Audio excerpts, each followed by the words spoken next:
Welcome my curious friend. Today we are going to study class 9th का chapter 2 जिसका नाम है polynomials. तो आइए हम समझते हैं पॉलिनोमियल्स है क्या और ये किस वर्ड से मिलकर बना है। क्योंकि जब किसी का नाम होता है तो वो कभी कभी दो वर्ड से भी मिलकर बना होता है। वो कहाँ से आया, कैसे आया, ये सब हम जानेंगे। तो पॉलिनोमियल्स क्या है, ये दो वर्ड से मिलकर बना है। ठीक है, तो वो टू वर्ड्स क्या है, first is poly, second is nomials. तो ये दो वर्ड से पॉलिनोमियल मिलकर बना है, एक है पॉली, एक है नॉमियल्स। तो पॉली का मतलब होता है, क्या होता है पॉली का मतलब कि मेनी। ठीक है, पॉली मतलब मेनी, नॉमियल्स मतलब टर्म्स आप कह सकते हैं या पार्ट्स कह सकते हैं। ठीक है, तो यहां से आपको पता चल गया कि पॉलिनोमियल्स जो है वो दो वर्ड से मिलकर बना हुआ है, जो कि है पॉली प्लस नॉमियल्स। और पॉली का मतलब मेनी और टर्म्स और पार्ट्स का मतलब अभी मैं बताता हूं। तो यहाँ पे अगर आप शॉर्ट फॉर्म में अगर आप कहेंगे कि इसकी डेफिनेशन क्या है, तो आप क्या कहेंगे, क्या कहेंगे बताइए। The collection of many terms या मेनी पार्ट्स कॉल्ड पॉलिनोमियल्स। लेकिन अब यहाँ पे आपको मैं बता रहा हूँ कि टर्म्स क्या होता है, पार्ट्स क्या है पॉलिनोमियल्स का।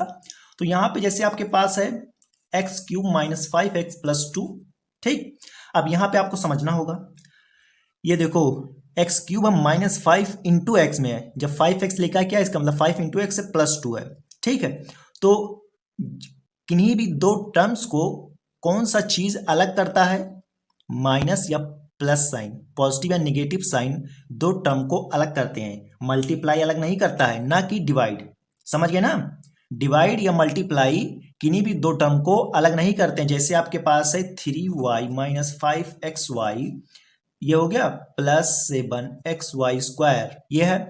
अब यहाँ पे देखो ये एक टर्म है, क्लियर, ये भी एक टर्म है, ये भी एक टर्म है, यहाँ पे मल्टीप्लाई है, यहाँ पे मैं किसी भी 2 से डिवाइड कर दूं तो ये क्या पूरा एक टर्म है, ये पूरा एक टर्म है, ये पूरा एक टर्म है। इन टर्म्स को डिवाइड अलग कौन कर रहा है कि ये अलग है, ये एक दूसरा टर्म है, ये तीसरा टर्म है। ये माइनस और प्लस साइन जो है यही अलग कर रहा है किन्हीं दो टर्म्स को। ठीक है, तो टर्म्स क्या होते हैं, ठीक है, एक पार्ट्स होता है, पॉलिनोमियल्स कई पार्ट से मिलकर बना होता है, तो ये एक पार्ट क्या है, ये टर्म्स है। ठीक है, क्लियर है। टर्म क्या होगा, एक टर्म, दो टर्म, और इन टर्म्स को अलग कौन करता है, पॉजिटिव और नेगेटिव साइन। ठीक है, अब हम स्टैंडर्ड फॉर्म का जो डेफिनेशन है उसको जानते हैं, समझते हैं। All expression which have one और मोर टर्म्स कॉल्ड पॉलिनोमियल्स। तो ऑल एक्सप्रेशन, ऐसे एक्सप्रेशन जिनके पास एक या एक से ज्यादा टर्म हो उनको पॉलिनोमियल्स आप कहेंगे। क्लियर है। अब इन्हीं टर्म्स के बेसिस पर पॉलिनोमियल्स को कई पार्ट्स में डिवाइड किया गया है, लेकिन हम सिर्फ 3 पार्ट्स ही, मतलब 3 टाइप्स ही पढ़ेंगे। फर्स्ट है, अगर किसी भी पॉलिनोमियल्स के पास एक टर्म हो तो उसको हम कहेंगे मोनोमियल्स। जैसे अगर हमारे पास 5 है तो ये क्या है, एक टर्म है। अगर हमारे पास 3x है तो ये क्या है, एक टर्म है। अगर हमारे पास 1/5 है, 3xy है, ठीक है, इस तरह से है, तो ये भी क्या है, टोटल पूरा एक टर्म है। जैसे देखो ये पूरा एक टर्म है, ये पूरा टोटल कितना 1 2 3 टर्म से मिलकर बना हुआ है, ये 1 2 3 टर्म से मिलकर बना हुआ है। कोई दो टर्म से मिलकर बना होगा तो यहाँ पे देखो कॉमा लगा है, मतलब ये एक टर्म है, ये एक टर्म है, ये एक टर्म है। तो ऐसे लोगों को हम क्या कहते हैं, जल्दी बताओ। ऐसे पॉलिनोमियल्स को हम कहते हैं मोनोमियल्स। क्या कहते हैं, मोनोमियल्स। क्लियर है। जिस पॉलिनोमियल्स के पास सिर्फ एक टर्म हो, ठीक है, 5 6 7, तो ये कांस्टेंट में आ गया, लेकिन ये भी पॉलिनोमियल्स में आता है। ठीक है, अभी आगे बात करेंगे। अब ये 3x है तो ये भी एक टर्म है, ये भी एक टर्म है, सब अलग अलग है, ये भी एक टर्म है। तो जिस पॉलिनोमियल्स के पास सिर्फ एक टर्म हो उसको मोनोमियल्स कहते हैं। अब सेकंड पे आते हैं, अगर दो टर्म हो, ठीक है, दो टर्म हो, जैसे हमारे पास 3 + 6x है, तो ये पूरा दो टर्म से मिलकर बना हुआ है और कॉमा हमने लगाया। हमारे पास x + 5xy कर दिया, तो ये दो टर्म हो गया। और कोई हम एग्जांपल ले सकते हैं, 5x² y + 2yz, ये भी हम कह सकते हैं। तो ये सब क्या है, दो दो टर्म, क्या है, ये दो दो टर्म मिलके बना है। तो ऐसे पॉलिनोमियल्स जिसके पास दो टर्म होते हैं उसको क्या कहते हैं, बाई। बाई का मतलब आप जानते होंगे, बाई नॉमियल्स। नॉमियल्स का मतलब समझ गए कि बाई मतलब दो, नॉमियल्स मतलब टर्म, दो टर्म। मोनो मतलब एक, और नॉमियल्स मतलब, तो ये मोनोमियल्स। ठीक है, मो मतलब क्या हो गया कि वन, और नॉमियल्स मतलब टर्म, तो क्या हो गया, एक टर्म वाला पॉलिनोमियल, दो टर्म वाला पॉलिनोमियल। अब ट्राइनोमियल मतलब बात ही से पता चला, ट्राई मतलब 3, नॉमियल्स मतलब टर्म। तो ट्राइनोमियल्स में जैसे हमारे पास आ गया x + y + z, ये भी हो गया 3 टर्म्स का। 3x+5y प्लस क्या माइनस लगा दिए कुछ भी 3 × z ये कर दिया।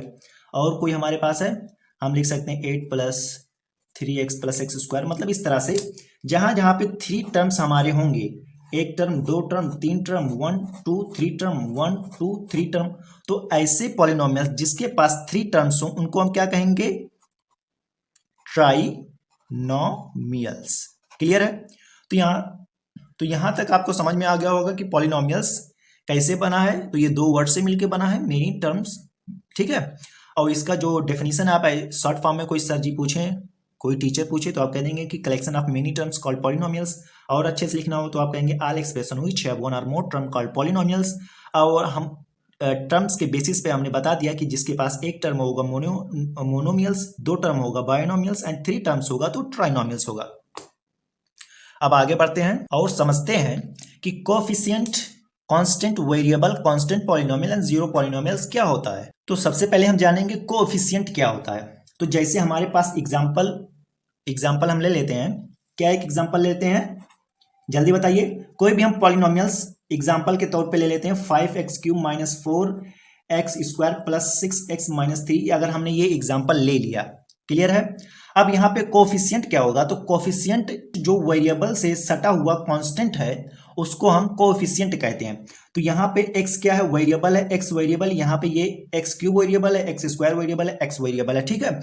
अब इनसे जो सटा हुआ है, ठीक, इनसे जो सटा हुआ है, क्या सटा हुआ है, 5 4 मतलब -4, क्लियर है, 6, ठीक है, और -3, ये क्या है, कांस्टेंट टर्म है ना। तो यही हमारे क्या है, कोफिशिएंट। आप कहेंगे यहाँ पे कोई वेरिएबल नहीं है, तो क्या हम यहाँ पे x की पावर 0 लिख सकते हैं कि नहीं, बताइए। किसी भी वेरिएबल्स या किसी भी नंबर के पावर अगर 0 हो तो वो 1 होगा, और 3 में 1 से आप मल्टीप्लाई कर सकते हैं बड़े आराम से, क्लियर है, समझ गए ना। तो किसी भी वेरिएबल की पावर या किसी भी नंबर की पावर अगर 0 लिख दें तो वो क्या हो जाता है, 1 हो जाता है। तो इस तरह से हमारा 5 - 4 6 - 3 क्या है, कोफिशिएंट। तो कोफिशिएंट ऐसे नंबर्स को कहते हैं जो वेरिएबल से जुड़ा होता है, ठीक है। कोफिशिएंट क्या होता है, ऐसे कांस्टेंट नंबर होते हैं जो कि वेरिएबल से मल्टीप्लाई में या डिवाइड में होते हैं, उनको हम क्या कहते हैं, कोफिशिएंट ऑफ द पॉलिनोमियल। यहाँ पे पॉलिनोमियल पढ़ रहे हैं तो कोफिशिएंट ऑफ द पॉलिनोमियल कहेंगे। अब कांस्टेंट क्या होता है, तो कांस्टेंट क्या होता है बताइए आप। इसको आप इस तरह से कह सकते हैं, a symbol having a fixed numerical value called constant. ठीक है, ये तो हमने थोड़ा सा बता दिया कि कभी भी कोई पूछे तो बता दें, लेकिन ये भी आप नहीं समझेंगे तो अभी डायरेक्टली आप समझ जाएंगे। कांस्टेंट ऐसा नंबर, ऐसा सिंबल होता है कि जिसकी वैल्यू कभी चेंज ही नहीं होती है, ठीक है। क्या 5 की वैल्यू कभी चेंज हो सकती है, क्या 3 की वैल्यू और 100 की वैल्यू, ये जो कांस्टेंट है आपको दिख रही है, क्या इसकी वैल्यू कभी चेंज हो सकती है, नहीं हो सकती है। तो ऐसे चीज को, ऐसे सिंबल्स को हम क्या कहते हैं, कांस्टेंट कहते हैं। जैसे हमारा स्मॉल g की वैल्यू 9.8 मीटर/सेकंड स्क्वायर है, तो ये ग्रेविटी जो होती है उसका जो वैल्यू है 9.8 मीटर/सेकंड स्क्वायर होता है। तो क्या इसकी वैल्यू चेंज होगी, तो ये भी एक स्मॉल जी क्या है, एक सिंबल है।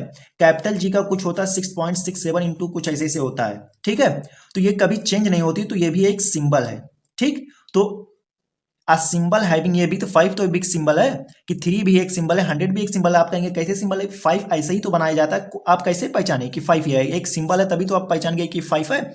3 का एक सिंबल किस तरह से बनेगा, तभी तो आप पहचान गए 3 है, तो ये भी एक सिंबल है। तो a symbol having a fixed numerical value called constant, ऐसा सिंबल जिसका फिक्स्ड न्यूमेरिकल वैल्यू होता है, ठीक है, उसको क्या कहते हैं, कांस्टेंट वैल्यू। मतलब सिंपल भाषा में आप समझिए, सिंपल लैंग्वेज में, कि ऐसा सिंबल जिसका जो न्यूमेरिकल वैल्यू हो कभी चेंज नहीं होता, वो कभी अपना बदलता नहीं है। अब जी की वैल्यू 9.8 से कभी नहीं बदलेगी, और कैपिटल जी की वैल्यू कभी नहीं बदलेगी, 5 कभी नहीं बदलेगा, 300 कभी नहीं बदलेगा। तो ऐसे नंबर्स को, ऐसे सिंबल्स को क्या कहते हैं, कांस्टेंट कहते हैं। वेरिएबल्स क्या होता है, आप जानते हैं, एक्स होता है, वाई होता है, जेड होता है, जिसको भी आप वेरिएबल मान लें, स्मॉल जी कैपिटल जी। अब यहाँ पे एक पर्टिकुलर चीज है, और अलग से आप कहीं पे भी जी को भी वेरिएबल मान सकते हैं, कैपिटल जी को भी वेरिएबल मान सकते हैं, ए को भी, बी को भी, सी को भी आप वेरिएबल मान सकते हैं। तो वेरिएबल्स क्या होता है, ऐसे सिंबल्स होते हैं, वेरिएबल ऐसे सिंबल होते हैं जिसकी वैल्यू बदलती रहती है, बार बार बदलती रहती है, ठीक है। वेरिएबल क्या होता है, जिसकी वैल्यू बदलती रहती है, बस इसमें कोई दिक्कत वाली बात नहीं है। अब हम आते हैं कांस्टेंट पॉलिनोमियल्स। तो कांस्टेंट पॉलिनोमियल्स क्या होता है, जो कांस्टेंट नंबर होता है वही कांस्टेंट पॉलिनोमियल्स होता है। जैसे 3 5 6 10, 100, ये सब क्या है, कांस्टेंट पॉलिनोमियल्स। तो कांस्टेंट पॉलिनोमियल्स क्या होता है, कांस्टेंट होता है, ठीक है। तो वही वाली बात हो जाए, चाहे यहाँ पे जैसे जिसकी constant polynomials is equal to constant, बस ये आप समझ जाएं। स्मॉल जी कैपिटल जी ये भी कांस्टेंट में आता है, तो ये भी कांस्टेंट पॉलिनोमियल हो जाएगा। क्लियर है? तो ये कांस्टेंट नंबर है, ठीक, वही कांस्टेंट पॉलिनोमियल है, इसमें कोई दो राय नहीं है, आपको एकदम बढ़िया समझ में आ गया होगा। अब हम चलते हैं जीरो पॉलिनोमियल्स क्या होता है, इसको आपको ध्यान में रखना होगा। तो जीरो पॉलिनोमियल्स सिर्फ और सिर्फ अंडा होता है। जीरो पॉलिनोमियल सिर्फ एक होता है, वो है जीरो। क्लियर है? कोई कहे जीरो पॉलिनोमियल क्या है, तो आप कहेंगे जीरो। और इसी चीज का पूरा इस्तेमाल हुआ है इस पूरी एक्सरसाइज में, इस पूरे चैप्टर में, इसी के बारे में आप पढ़ेंगे। जीरो पॉलिनोमियल्स का यूज सबसे ज्यादा है। क्लियर है? समझ गए? तो जीरो पॉलिनोमियल्स क्या होता है, जीरो होता है। तो यहाँ पे आप समझे कोफिशिएंट क्या होता है। कोफिशिएंट ऐसे सिंबल्स, ऐसे नंबर्स होते हैं जो वेरिएबल से, किसी भी पॉलिनोमियल्स के वेरिएबल से में मल्टीप्लाई में होते हैं। वेरिएबल के मल्टीप्लाई में जो भी कांस्टेंट लगा हुआ है उसी को हम क्या कहते हैं, कोएफिशिएंट। कांस्टेंट क्या होता है, जिसकी वैल्यू सेम होती है। वेरिएबल क्या होती है, जिसकी वैल्यू चेंज होती रहती है। कांस्टेंट पॉलिनोमियल कांस्टेंट ही होता है, जीरो पॉलिनोमियल जीरो होता है। क्लियर है? अब हम आगे बढ़ते हैं। यहाँ पे अब हम आते हैं डिग्री ऑफ ए पॉलिनोमियल्स, ठीक है। तो यहाँ पर दो टाइप्स में अभी ये डिवाइड किया गया है डिग्री ऑफ पॉलिनोमियल्स। आगे अभी और टाइप्स के हम डिग्री ऑफ पॉलिनोमियल्स पढ़ेंगे, ठीक है। तो सबसे पहले ये मैं बता दूं, जैसे जब आप 10th पास करते हैं तो पहले या तो आप इंजीनियरिंग फील्ड में जाते हैं, या मेडिकल फील्ड में जाते हैं, या कॉमर्स साइड से आप जाते हैं, या आर्ट साइड में। तो 2 4 5 साइड मतलब रहती हैं, 3 4 साइड रहती हैं कि आप किस स्ट्रीम में जाना चाहते हैं। क्लियर है? इतना समझ में आ गया? तो सिर्फ फिक्स है कि 4 स्ट्रीम है, इसमें वजह से आप कोई भी चूज कर सकते हैं। लेकिन जब आप 12th के बाद जाते हैं, जैसे आपने इंजीनियरिंग फील्ड से जब आप 12th ग्रेजुएट मतलब पास हुए, तो आपके पास कई ऑप्शन आ जाते हैं कि आप सिविल इंजीनियरिंग करेंगे, इलेक्ट्रिकल इंजीनियरिंग करेंगे, एक होता है बायो इंजीनियरिंग, एक होता है क्या कहते हैं सीए होता है, मतलब सॉफ्टवेयर इंजीनियरिंग होता है। कैसे मतलब 4 5 कैटेगरी इसमें आ जाती है। जब नीट का एग्जाम आप क्रैक करते हैं या कहीं डायरेक्ट एडमिशन लेते हैं डॉक्टर में, तो वहाँ पे होता है कि आप क्या कहते हैं हार्ट का स्पेशलिस्ट बनेंगे, मतलब उसमें भी कई तरह के, या दांत का डॉक्टर बनेंगे, बहुत टाइप के उसमें भी आ जाते हैं। तो स्टार्टिंग में क्या होता है, 2 4 ही सेक्शन होता है, उसके बाद उसके अंदर और सेक्शन बढ़ते ही जाते हैं, पार्ट्स बढ़ते ही जाते हैं। तो वैसे ही डिग्री ऑफ पॉलिनोमियल में स्टार्टिंग में जो 2 टाइप से हमें डिवाइड करके बता दिया गया है। फर्स्ट क्या बताया गया कि इन वन वेरिएबल, एक वेरिएबल में डिग्री ऑफ पॉलिनोमियल्स क्या होगी, और एक होगी कि 2 या 2 से ज्यादा वेरिएबल्स में डिग्री ऑफ पॉलिनोमियल्स क्या होगा। तो फर्स्ट में हम देखते हैं वन वेरिएबल्स का मतलब क्या है। अब वन वेरिएबल ही पूरा जो हमारा ये सेकंड चैप्टर है, वन ही वेरिएबल्स पे बेस है। वन वेरिएबल का मतलब कि किसी भी पॉलिनोमियल में एक ही वेरिएबल होगा, मतलब या तो एक्स एक्स होगा, या वाई वाई होगा, या जेड जेड होगा, मतलब एक ही वेरिएबल आपके पास होगा, उसी को आपको सॉल्व करना होगा। तो जब कभी भी एक वेरिएबल रहे तो उस वेरिएबल की हाईएस्ट पावर को डिग्री कह देंगे, ठीक है। अब यहाँ पे फर्स्ट वाले में यहाँ पे देखो वेरिएबल है, अब इस वेरिएबल की हाईएस्ट पावर क्या है, 1 है, तो इसकी डिग्री क्या हो जाएगी, जल्दी बताओ। Degree is equal to 1। अब यहाँ पे देखो हाईएस्ट पावर वेरिएबल्स की क्या है, वाई, यहाँ पे वेरिएबल है, तो इस वेरिएबल की हाईएस्ट पावर क्या है, यहाँ पे 1 है, यहाँ पे 2 है, तो हाईएस्ट पावर डिग्री की क्या हो गई, जल्दी बताओ। हाईएस्ट पावर 2 हो गई, तो यही हो गया डिग्री। हाईएस्ट पावर 2 है, तो यही हो गया डिग्री ऑफ पॉलिनोमियल। अब यहाँ पे डिग्री क्या होगी, जल्दी बताओ, सोच के बताओ जल्दी से। यहाँ पे x क्या है, वेरिएबल है। अब वेरिएबल की हाईएस्ट पावर क्या है, यहाँ पे 2 है, यहाँ पे 4 है, तो हाईएस्ट पावर क्या है, 4, तो वही डिग्री हो गई, डिग्री ऑफ द पॉलिनोमियल। इतना आसान है, कोई दिक्कत वाली बात नहीं है। अब यहाँ पे थोड़ा टफ होता है, लेकिन जब एक बार समझ जाएंगे तो कुछ भी टफ नहीं रहेगा। इन 2 आर मोर वेरिएबल। अब यहाँ पे क्या होता है, हर एक टर्म यहाँ पे मतलब क्या करें, 2 या 2 से ज्यादा वेरिएबल होगा, तो हर एक टर्म में दोनों टर्म का जो पावर उसको ऐड करेंगे, ठीक है। हर एक टर्म में दोनों टर्म का पावर आप यूज ऐड करेंगे। तो फर्स्ट वाले में जब आप यहाँ पे x है, यहाँ पे एक्स वाई भी है, ये एक्स वाई, यहाँ पे y है, तो फर्स्ट टर्म में जो पावर है टोटल वेरिएबल्स की वो कितनी है, 3 है। टोटल पावर वेरिएबल्स की 3 है। यहाँ पर 2 और 2 क्या हो गया, 4 हो गया। क्लियर है? इसका 2 और इसका 2, तो टोटल ऐड करेंगे वेरिएबल का पावर, तो 4 हो गया। यहाँ पे 1 + 1, यहाँ पे 2 है, टोटल वेरिएबल की पावर 2 हो गई। यहाँ पे 1 हो गया, यहाँ पे कुछ नहीं है, 0 है। तो हाईएस्ट पावर क्या हो गई, वेरिएबल की जो हाईएस्ट पावर है वो क्या है, 4 है, तो यहाँ पे डिग्री भी 4 है, ठीक। DEGREE डिग्री क्या है, 4 है। तो जैसे यहाँ पर हम चूज करते थे कि हाईएस्ट पावर क्या, तो एक ही वेरिएबल था, तो यहाँ पे दोनों वेरिएबल का जो है हम पावर ऐड कर लेंगे हर एक टर्म का, और जिस भी टर्म में हाईएस्ट पावर आ जाएगी वही क्या हो जाएगी, डिग्री ऑफ द पॉलिनोमियल हो जाएगा। तो यहाँ पे हमने जब चेक किया 3 आया, 4 आया, 2 आया, 1 आया, 0 आया, तो हाईएस्ट पावर क्या हो गई, 4 हो गई, तो यही डिग्री ऑफ द पॉलिनोमियल हो गया। क्लियर है, समझ में आ गया होगा। अब यहाँ पे क्या है, अब डिग्री बताइए, तो डिग्री मैं बताऊंगा। यहाँ पे है 3 और 2 5, अब यहाँ पे 2 और 1 3, अब यहाँ पे 0, यहाँ पर 4, हाईएस्ट पावर क्या हो गई 5, तो 5 क्या हो गई, degree of the polynomial. Clear. अब यहाँ पे हम डिग्री चेक करेंगे, हमारे डिग्री भाई साहब कैसे हैं, तो यहाँ पे हम देखेंगे 5 एंड 2 क्या हो गया 7, 4 एंड 2 6, 2 यहाँ पे, तो हाईएस्ट पावर क्या हो गई 7 पावर हो गई, तो यहाँ पर ऐड करने पर के बाद हाईएस्ट पावर 7 आ गई, तो यहाँ पे डिग्री ऑफ द पॉलिनोमियल क्या हो गया 7 हो गया। बहुत ही सिंपल, बहुत ही आसान है, इतना हो गया। अब हम आगे चलते हैं, यहाँ पे हम देखेंगे कि अगर 1 डिग्री है तो उसको हम क्या कहेंगे, 2 डिग्री है तो उसको क्या कहेंगे, 3 डिग्री है तो उसको क्या कहेंगे। जैसे अगर आप घर, बिल्डिंग, रोड बनाते हैं तो सिविल इंजीनियरिंग में आ जाता है। आप सॉफ्टवेयर का काम करेंगे तो आप सॉफ्टवेयर इंजीनियरिंग कहलाएंगे। जैसे आप दांतों का काम करेंगे तो आप दांतों के डॉक्टर कहलाएंगे। ठीक है, मेरा बैकग्राउंड इंजीनियरिंग से है तो इसलिए मैं डॉक्टर वाले पे ज़्यादा नहीं जानता हूँ, तो कोई कुछ है तो इस तरह से डिफरेंस होता है। तो यहाँ पे भी अगर 1 डिग्री है तो उसको क्या कहेंगे, सॉफ्टवेयर इंजीनियरिंग कहेंगे, सिविल इंजीनियरिंग कहेंगे, क्या कहेंगे। तो वही वाली बात है, अगर 1 डिग्री है तो उसको लीनियर पॉलिनोमियल्स कहेंगे, 2 डिग्री है तो उसको क्वाड्रेटिक पॉलिनोमियल्स कहेंगे, 3 डिग्री है तो क्यूबिक पॉलिनोमियल, और 4 डिग्री है तो बाई क्वाड्रेटिक पॉलिनोमियल्स कहेंगे। तो यहाँ पे आप देखते हैं कि यहाँ पे आप देखिए, एक वेरिएबल में एक वेरिएबल में एक वेरिएबल में लीनियर मतलब 1 डिग्री, और 1 डिग्री का मतलब कि क्या, जल्दी बताओ, एक वेरिएबल में होगा और इसकी जो पावर होगी वो 1 होगी। तो यहाँ पे देखिए हाईएस्ट पावर इस पूरे वेरिएबल की क्या 1 है, तो 1 जिसके पास 1 हाईएस्ट पावर अगर 1 है तो वो क्या कहलाता है, जल्दी बताओ, उसकी डिग्री 1 होती है। लीनियर पॉलिनोमियल क्या होता है, जिसकी डिग्री 1 होती है। तो यहाँ पे डिग्री क्या है 3x + 5, तो वेरिएबल्स की हाईएस्ट पावर क्या है 1 है, तो वही क्या हो गई, डिग्री हो गई। यहाँ पे y वेरिएबल है 2y - 1 और -9, तो हाईएस्ट पावर क्या है 1 है, तो 1 अगर हाईएस्ट पावर है तो यहाँ की डिग्री भी क्या हो जाएगी 1 हो जाएगी। ठीक है, डिग्री हमारी क्या हो जाएगी 1 हो जाएगी। तो जिसके पास डिग्री अगर 1 है तो वो क्या हो जाएगा, लीनियर पॉलिनोमियल। अब यहाँ पे डिग्री आप कहेंगे, डिग्री क्या हो गई, क्योंकि देखो x भी है, y भी है, 8 भी है, तो यहाँ पे हम कहेंगे कि पॉलिनोमियल ऑफ वेरियस डिग्री। तो लीनियर पॉलिनोमियल्स का मतलब क्या होता है, जिसके पास सिर्फ क्या हो 1 डिग्री हो। तो यहाँ पे अगर हम चेक करेंगे कि ये तो अलग अलग है, तो यहाँ पे देखो इसकी भी डिग्री 1 है, इसकी भी पावर 1 है, इसका भी पावर 1 है।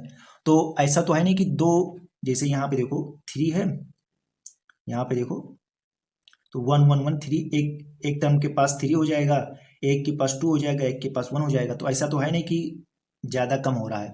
तो सबसे पहले हम डिग्री चेक कर लेंगे, तो अगर डिग्री 1 है तो वो लीनियर पॉलिनोमियल कहलाएगा। तो यहाँ पे देखो एक टर्म पे हमने देखा यहाँ पे पूरा 1 है, यहाँ पे हाईएस्ट पावर 1 है, यहाँ पे 0 है, तो हाईएस्ट पावर क्या है 1 है, तो अगर हाईएस्ट पावर 1 है तो वही क्या हो जाएगी डिग्री, और डिग्री अगर 1 है तो क्या कहलाएगा लीनियर पॉलिनोमियल। तो ये तीनों किस में आते हैं, ठीक, अगर यहाँ पे x + y + z, ठीक है, तो ये 3 वेरिएबल में आ गए तो इससे कोई दिक्कत नहीं है। लेकिन डिग्री इसकी तीनों की क्या है, यहाँ पे पावर 1 है, पावर 1 है, पावर 1 है, डिग्री क्या है 1 है।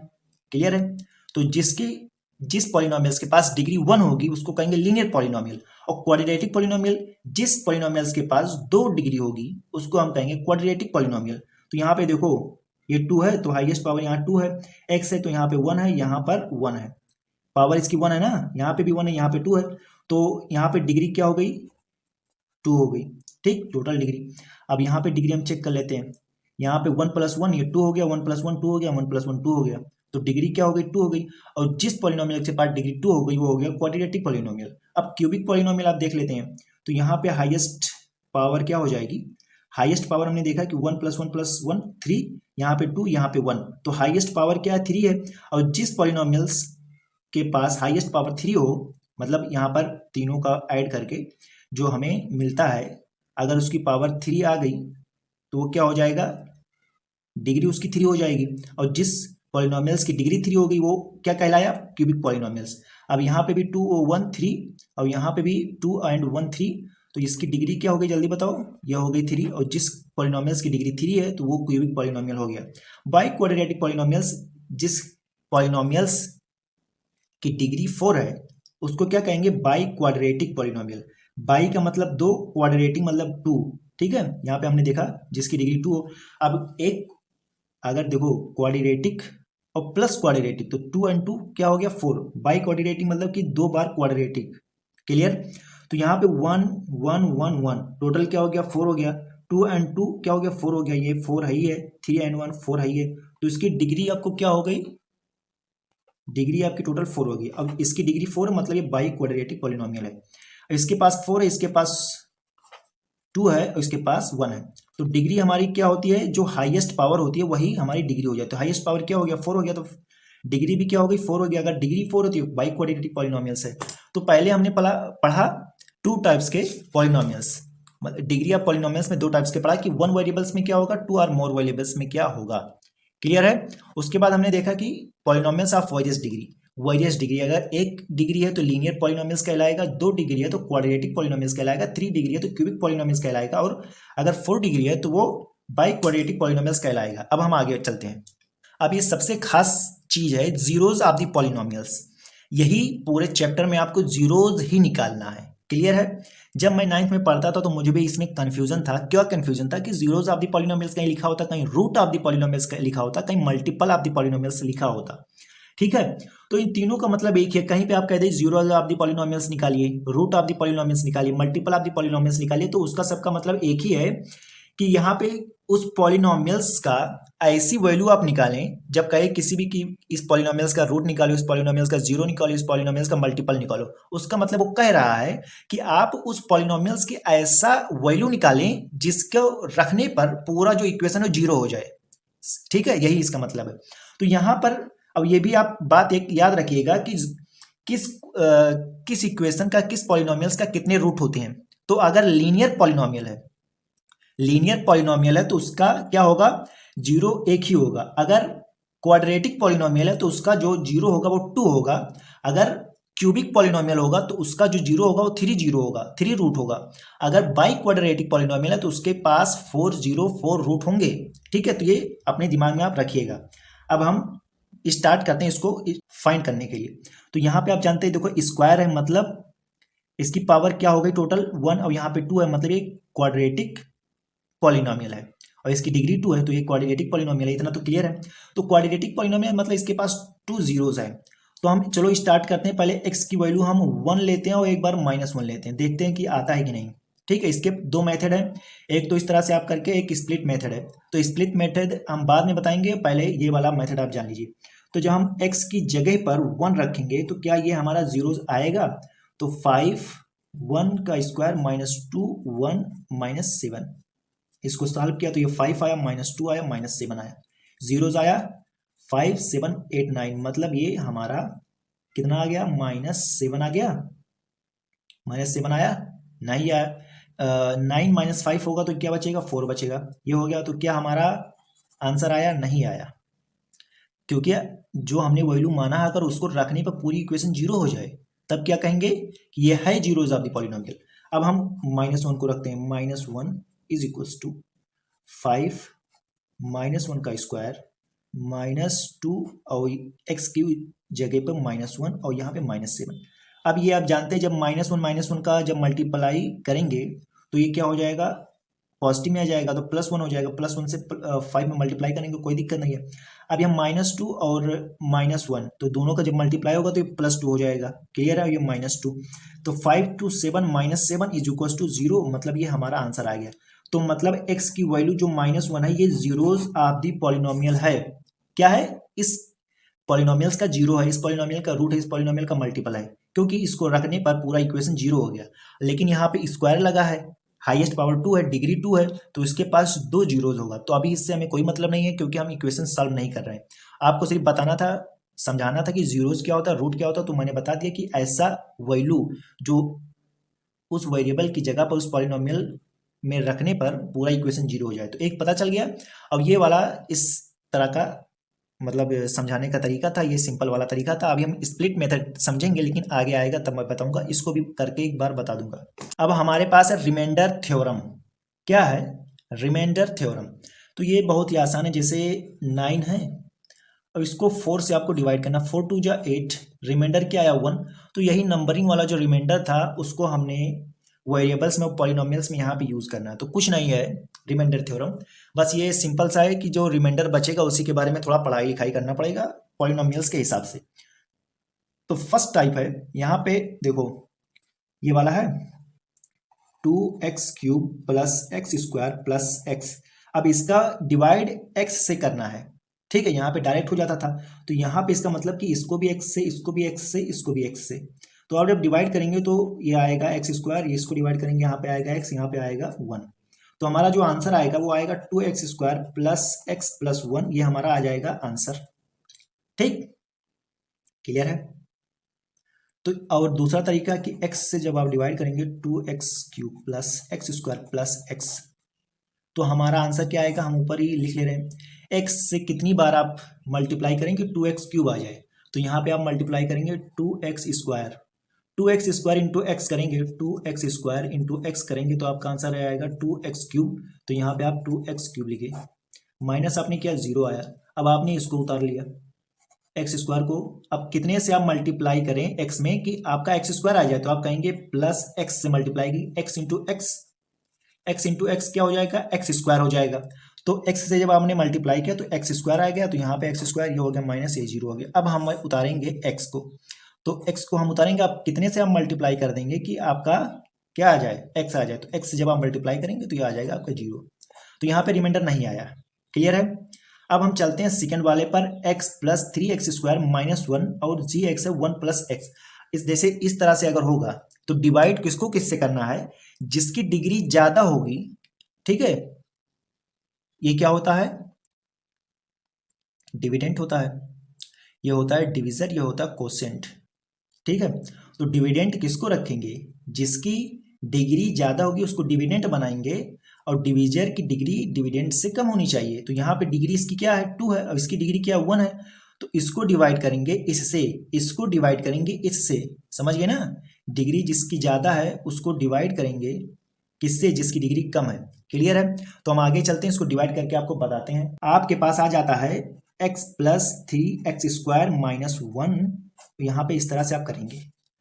अब यहाँ पे आपको दिया है 1 प्लस x, क्लियर है। तो तरीका क्या होता है कि जो वेरिएबल्स है उसको एक तरफ कर लेते हैं, और इस वाले में जो हाईएस्ट क्या कहते हैं पावर है उसको पहले एक तरफ कर लेते हैं, उससे कम, फिर उससे कम, उससे कम। तो यहाँ पे आप लिखेंगे x प्लस 1, ठीक है, वेरिएबल्स को पहले, या जिसकी पावर ज़्यादा उसको पहले।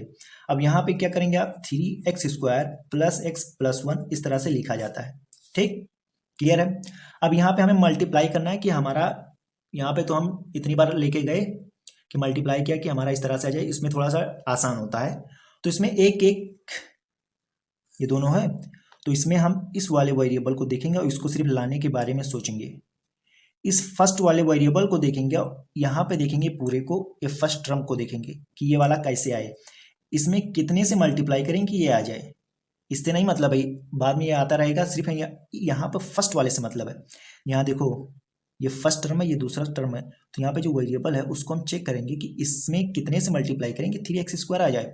तो आप कहेंगे कि 3x से अगर मल्टीप्लाई करें सर तो 3x² आ जाएगा, 3x इंटू एक्स क्या होगा 3x² होगा, बाद में इसमें भी मल्टीप्लाई करना होगा। तो 3x से जब मल्टीप्लाई किया तो 3x² आ गया। अब इसका मतलब तो ये है नहीं कि सिर्फ x में मल्टीप्लाई हो रहा है, जब 3 ये पूरा इसमें मल्टीप्लाई होगा, मतलब x plus 1 multiplied by 3x, तो एक बार इसमें मल्टीप्लाई होगा, एक बार इसमें, लेकिन आपको चेक करना है कि पहले इसमें मल्टीप्लाई क्या करें कि ये आ जाए, बाद वाला अपने आप से बाद में देखा जाएगा। तो जब आपने मल्टीप्लाई किया तो ये आ गया 3x², फर्स्ट वाला आ गया, दूसरा वाला क्या आ गया 3x, तो दूसरा वाला आ गया प्लस 3x। अब यहाँ पे माइनस माइनस का साइन लगाया, तो ये वाला तो पूरा अच्छे से डिवाइड हो जाएगा बच्चे। उसके बाद 3x माइनस 3x और प्लस x है, तो टोटल क्या आ जाएगा आपका -2x आ जाएगा, क्लियर है, समझ गए। ये हमारा आ गया, कांस्टेंट है, इसको उतारो या ना उतारो बाद में देख लिया जाएगा। तो अब कौन से नंबर से मल्टीप्लाई करें x में कि हमारा -2x आ जाए, तो आप कहेंगे -2 से अगर आप मल्टीप्लाई करें सर तो आपका -2x आ जाएगा। तो x इंटू -2 तो क्या हो गया, x इंटू -2 तो यह हो जाएगा -2x, तो -2x आ गया। लेकिन इसमें भी तो मल्टीप्लाई करना है, x प्लस 1 में -2 से मल्टीप्लाई करोगे तो जब -2x -2 आ जाएगा। तो यहाँ पे आ गया -2, मतलब इसको आपको उतारना पड़ेगा, ठीक, समझ गए। यहाँ पे हो जाएगा प्लस, यहाँ पे हो जाएगा प्लस, क्लियर है। तो यहाँ पे आपको पूरा जो आपका जो आंसर आया 2x, उसके बाद कांस्टेंट जो बचा उसको भी आप जितने मतलब बचे हैं सबको उतार लेना है, ठीक है, नहीं तो आपका थोड़ा सा मिस्टेक हो जाएगी, गलती हो जाएगी। यहाँ से जब आपने किया फिर उसके बाद पूरा उतार लेंगे, क्लियर है। तो यहाँ पे जब हमने किया तो ये -2x -2 आया, तो इसको ये वाला तो देखो ये -2x था, अब ये प्लस का मतलब ये +2x हो गया, ठीक है, +2x हो गया, -2x नहीं है, तो ये और ये तो प्लस माइनस होकर फिनिश। अब यहाँ पे +2 है और ये +1 है, तो टोटल कितना हो गया हमारा 3 हो गया। यहाँ पे देखो एक गलती हो गई, क्या हो गई, यहाँ पे -1 है, ठीक है, यहाँ पे -1 है तो यहाँ पे भी -1 है, ठीक, तो यहाँ पे -2 है तो यहाँ पे ये +2 आ गया, क्लियर है। तो +2 में से -1 जाएगा तो ये हमारा आंसर क्या आ जाएगा, 1 आ जाएगा। अब ये क्या हो गया, रिमाइंडर हो गया। अब आप सोच रहे होंगे, एक कंफ्यूजन आ रही होगी कि ये प्लस कैसे हो जा रहा है, कहीं पे माइनस हो जा रहा है, कहीं प्लस हो जा रहा है। तो ये ऐसे हो जा रहा है, कैसे हो जा रहा है जल्दी बताओ। कि आप जैसे यहाँ पे देखो ये 4 से जब हमने डिवाइड किया तो माइनस का साइन लगाते हैं ना इस वाले पूरे पर, कि हम माइनस कर रहे हैं, तो ये वाला हम माइनस कर रहे हैं, माइनस इस पूरे में मल्टीप्लाई है तो माइनस कर रहे हैं, तो इसमें मल्टीप्लाई हो गया तो ये -3x हो गया, ये पूरा जो इक्वेशन हो गया माइनस में हो गई, ये भी माइनस में हो गया। अब साइन में मल्टीप्लाई हो गया, यहाँ पे जब अंदर मल्टीप्लाई होगा तो यहाँ पे कोई साइन नहीं, प्लस साइन है तो ये माइनस में हो गया। अब यहाँ पे भी प्लस साइन है तो ये भी माइनस में हो गया।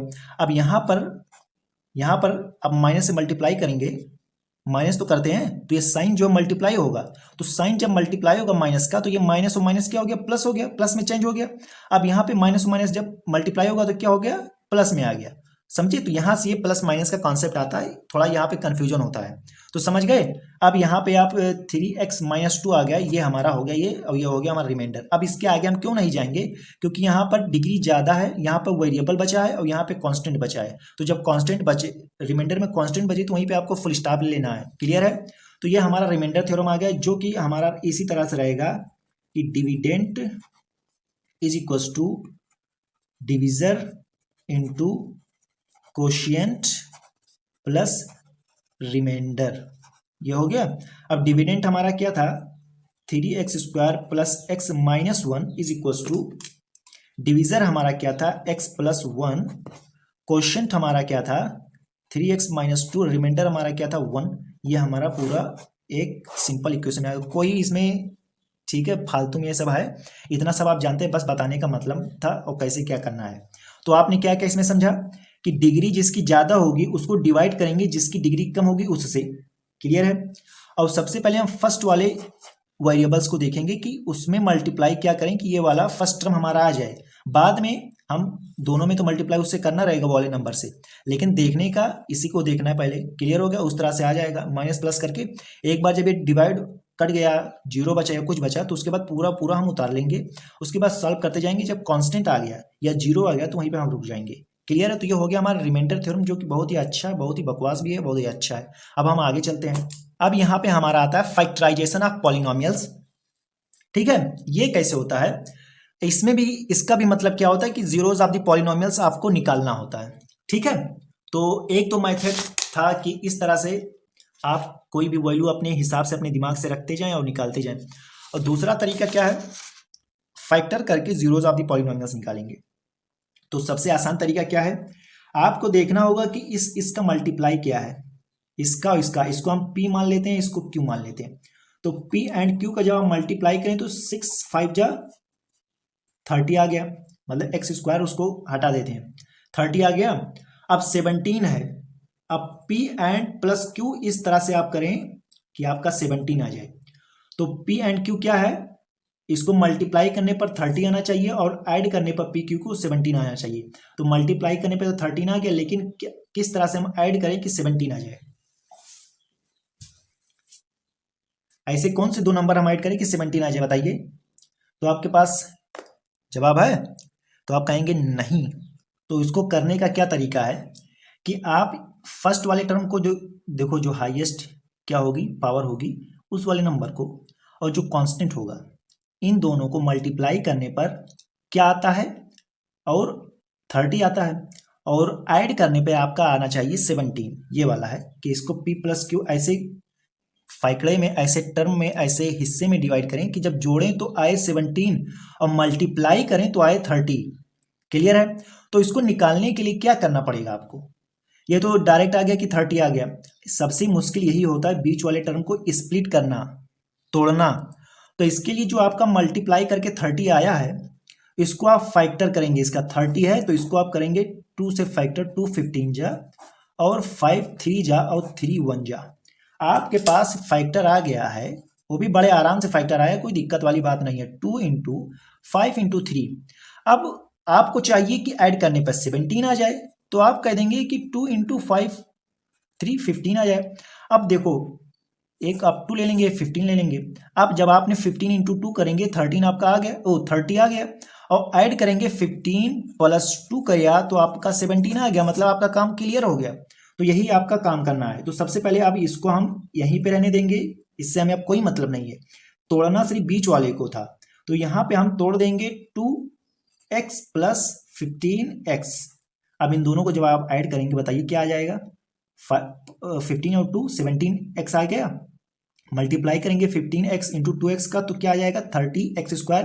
यहाँ पे x अगर लगा दो, यहाँ पे x लगा दो तो x² हो गया, तो 30x² आ जाएगा। अब प्लस 5 है, इज इक्वल टू 0 आपको लगाना होगा, क्योंकि जीरोज ऑफ द पॉलिनोमियल्स आप निकाल रहे हैं। तो यहाँ पर आपको कॉमन लेना होगा। तो कॉमन लेंगे इसमें में से आप कॉमन ले सकते हैं 2x, तो यहाँ पे आ जाएगा 3x प्लस 1। क्लियर है, ये आपका कॉमन आ गया। अब यहाँ पर ऐसे नंबर को कॉमन लेंगे कि यही आना चाहिए, क्योंकि जो इस वाले ब्रैकेट में आना चाहिए वही दूसरे वाले ब्रैकेट में आना चाहिए। मतलब इसका क्या हुआ, यहाँ पे ऐसे नंबर को कॉमन लेंगे, 5 कॉमन लेंगे तो ये आ जाएगा 3x प्लस 1 आ जाएगा इज इक्वल टू 0। तो एक हो जाएगा ये, और एक ब्रैकेट वाला जो 2 ब्रैकेट उसको एक बार लिखेंगे, तो ये हमारा आ जाएगा 2x प्लस 5 आ गया, और दूसरे में आ गया 3x प्लस 1। ठीक, ये हो गया हमारा 0। अब 0 से जब आप कंपेयर करेंगे तो 2x प्लस 5 को एक अलग 0 से, एक बार इसको 0 से कंपेयर करेंगे, एक बार इसको 0 से कंपेयर करेंगे।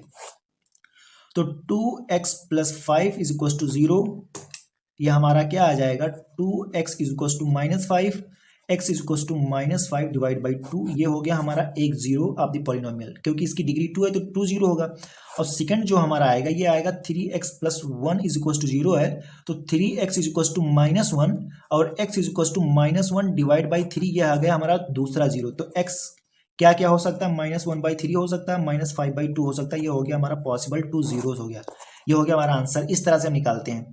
ठीक, सबसे पहले हमने क्या किया, मल्टीप्लाई करने पर इन दोनों का मल्टीप्लाई आया 30, और ऐड करने पर हमारा 17 आना चाहिए। तो इस बीच वाले को इस तरह से आप स्प्लिट करेंगे कि मल्टीप्लाई करने पर ये दोनों आ जाए और प्लस करने पर ये आ जाए।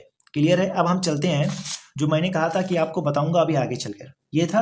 अब इसको जब आप करेंगे 5x² - 2x - 7 है, तो मल्टीप्लाई अगर पी क्यू है तो ये आना चाहिए 5 इंटू 7, 5 इंटू -7 -35 आना चाहिए। और जब p प्लस क्यू आप जब करें तो बीच वाला आपका आना चाहिए, क्या आना चाहिए -2x। यहाँ पे x² भी कर लो, कोई दिक्कत नहीं, लेकिन ज़्यादातर इसको आप नहीं देखते हैं, सिर्फ कांस्टेंट वाले को देखकर अंदाजा लगा लिया जाता है कि वो आ जाएगा। क्लियर है। तो मल्टीप्लाई करने पर 35 आना चाहिए, और प्लस करने पर -2x या -2 ये आना चाहिए। कैसे होगा ये, जल्दी बताओ।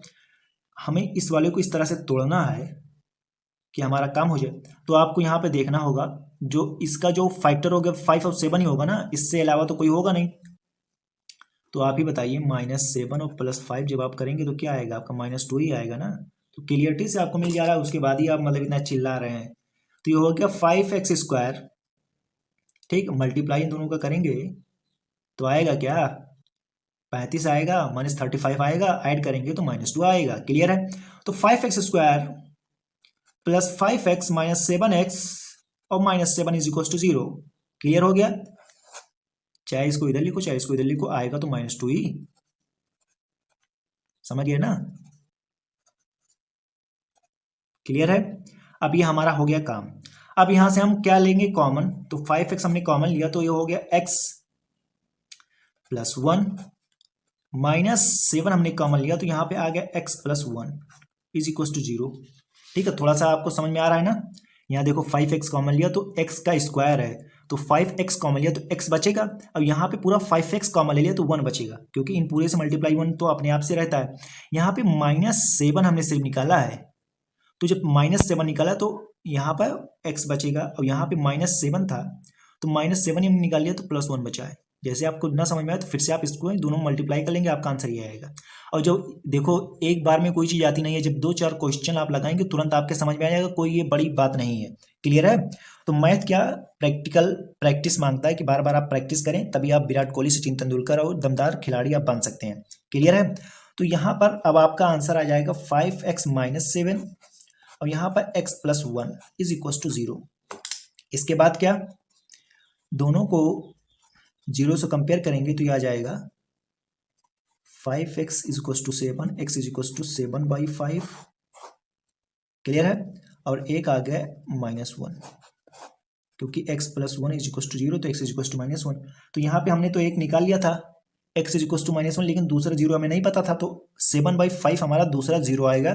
7/5 आप इस पे रखेंगे तो आपका आ जाएगा, जैसे 5 × 7/5 का स्क्वायर, ठीक, -2 × 7/5 - 7। तो यहाँ पर 5 49 / 25 14 / 5 - 7। इसके बाद 5 5 जा, ये हो गया। तो ये हमारा किस तरह से हो जाएगा, ये हमारा हो जाएगा 49 / 5 - 14 / 5 - 7। ठीक है, यहाँ पे दिख रहा है, हाँ दिख रहा है। ये हो जाएगा 49 - 14 - 35, ये हो जाएगा 5 और ये हो जाएगा 49 - 49 / 5। तो ये माइनस माइनस क्या हो गया, 0/5, तो टोटल क्या हो गया 0। क्लियर है? तो मैंने दोनों तरह से आपको बता दिया है। क्लियर है कि जीरोज ऑफ द पॉलिनोमियल दो टाइप से आप निकाल सकते हैं, और इस फैक्टराइजेशन हम पॉलिनोमियल्स बता दिया, स्प्लिटिंग मेथड बता दिया। क्लियर है? अब आगे का पार्ट हमारा क्या है, अलजेब्रिक आइडेंटिटीज। क्लियर है? तो सिर्फ इसका मैंने फार्मूला लिख दिया है कि a + b का whole square = a² + b² + 2ab, a - b का whole square a² + b² - 2ab, a² - b² क्या होता है a + b, a - b, a + b + c का square a² + b² + c² + 2ab + 2bc + 2ca। ये सब आपको याद होना चाहिए, समझ गए ना? तो इसका एग्जाम्पल मैंने नहीं दिया है, ठीक है, क्योंकि जब मैं पढ़ाऊंगा तो उसमें बढ़िया से मैं क्लियरिटी से आपको समझा दूंगा, कोई दिक्कत वाली बात नहीं होगी, बस ये आपको फार्मूला याद होना चाहिए। अब यहाँ पे देखो x + a x + b अगर रहेगा तो x² प्लस ब्रैकेट में a + b x + ab। तो यहाँ पे जो ab है वो कांस्टेंट है और x जो है वो वेरिएबल है। क्लियर है? अब यहाँ पर ये सब पूरा क्या है, ab क्या है, यहाँ पर वेरिएबल है। बात समझ गए ना? या 8th वाले पार्ट को छोड़कर यहाँ से जितने abc हैं सब वेरिएबल हैं, कि यहाँ पे आप कोई भी नंबर रख सकते हैं तो उसका फार्मूला बन जाएगा। लेकिन 8th वाले पार्ट में x वेरिएबल है, a एंड b क्या है, कांस्टेंट है। ये वाली बात आपको ध्यान में रखना होगा और इस सबको आपको याद करना होगा। और जब याद कर लेंगे तो जब मैं क्वेश्चन बढ़ाऊंगा, एक्सरसाइज लगवाऊंगा, तो बहुत ही अच्छे से आपको समझ में आ जाएगा। तो I hope you enjoy this amazing video. तो वीडियो आपको कैसी लगी कमेंट्स में बताएं, वीडियो को लाइक शेयर और चैनल को सब्सक्राइब करें। Thank you for watching this video.